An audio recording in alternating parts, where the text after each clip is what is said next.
Thanks to our friend who supported the channel financially in the previous video. And before we start, don't forget to like, subscribe, and support the channel financially. Just then, a knock sounded and the door to the CEO's office opened.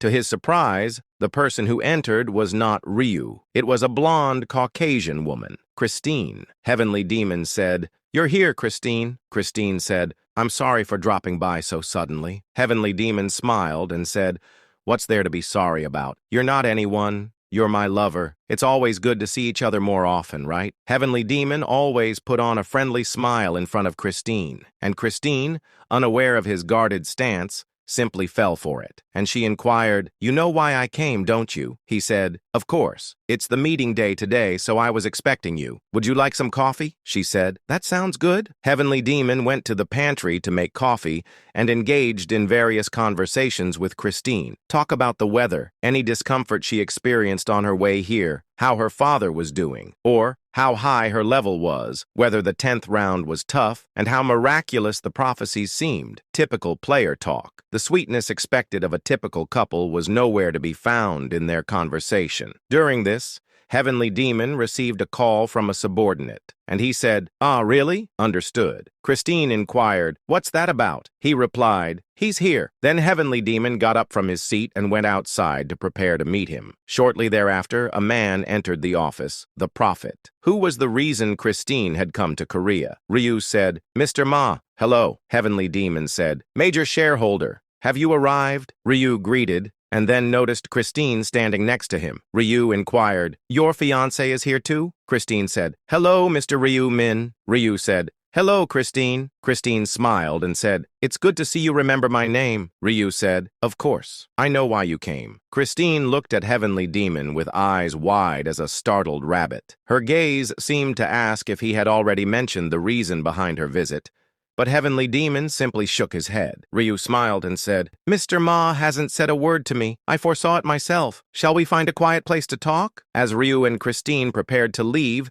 she stopped Ma Kyung-rok from following and said, "I'm sorry, but I'll listen alone." He said, "All right, I'll wait here. Have a good time." Then Ryu and Christine sat down on a bench outside the company. Ryu said, "This place seems good, but why did you tell Mr. Ma not to come?" Christine said, "It seems easier to talk that way, especially since my life is at stake. More people knowing about what will happen might change the future, right?" Ryu said, "Well, you're not wrong." Then Ryu suddenly asked directly, "You came to Korea because you're worried about the 11th round, right?" Christine replied, "Yes, exactly. I came to see you, the Prophet, for advice." Ryu said, "Advice? I thought I had already told you everything." She said, "That's not how I feel. You know something, but you're keeping it hidden. Who will save me? Who will threaten me? Please, it's shameless of me, but tell me. You said there are people who don't like me. Who are they exactly?" Ryu shook his head and said, "I don't know. I told you before." She said, "I know, but please give me any small clue. You saw the scene, right? It would be better to prevent it if possible. It might help in a crisis." But Ryu said, "I don't remember now. I've forgotten everything." At that, Christine was at a loss for words, and with Ryu remaining evasive, she had no way to proceed. Then she asked, "What about the person who will save me? You saw their face, right? You remember, right?" Ryu replied, "I know, but I can't tell you." She inquired,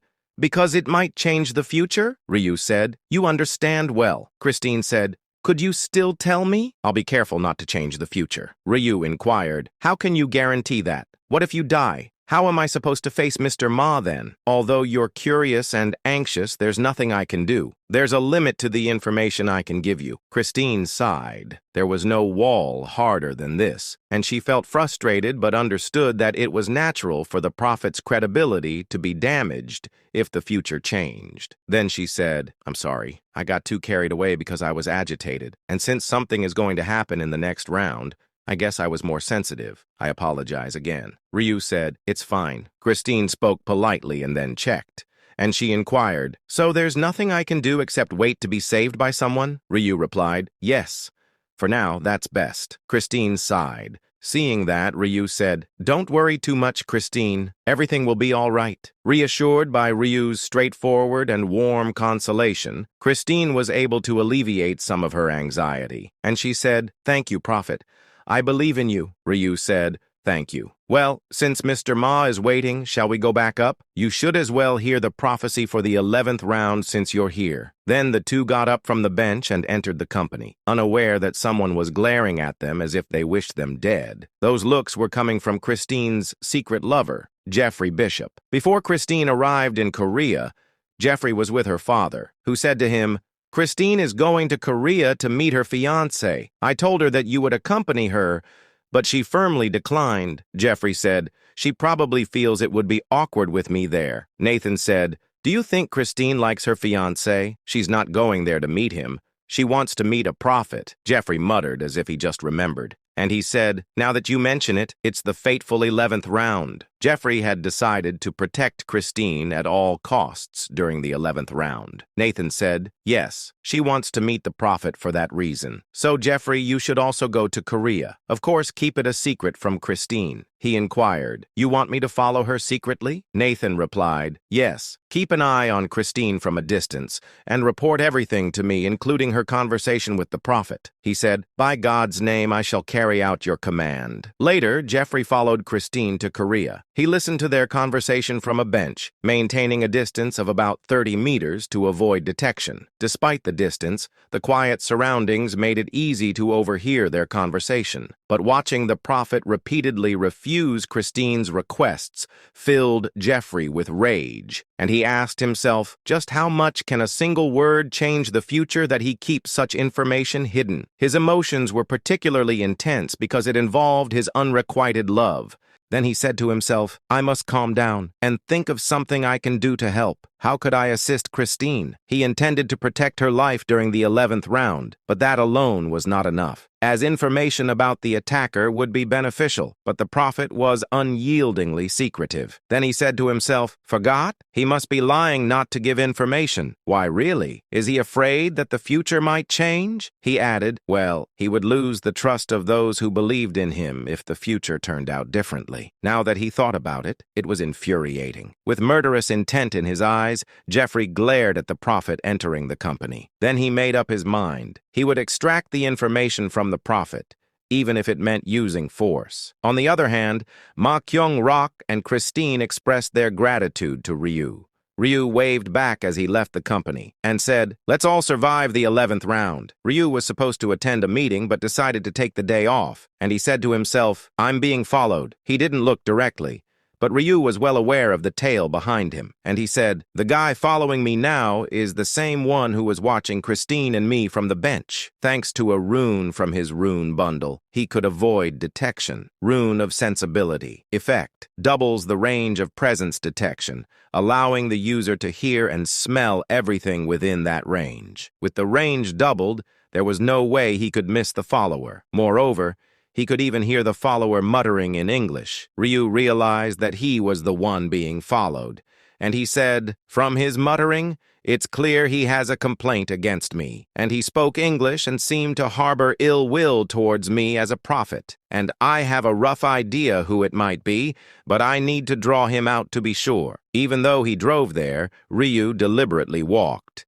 He then lured the follower into a deserted alley. Once they reached a secluded place, the follower took the bait, and he said, "Prophet, sir," as Ryu turned around at the sound of an English man behind him. The follower grabbed his throat and slammed him against the wall. Recognizing the follower's identity, Ryu first acted in pain.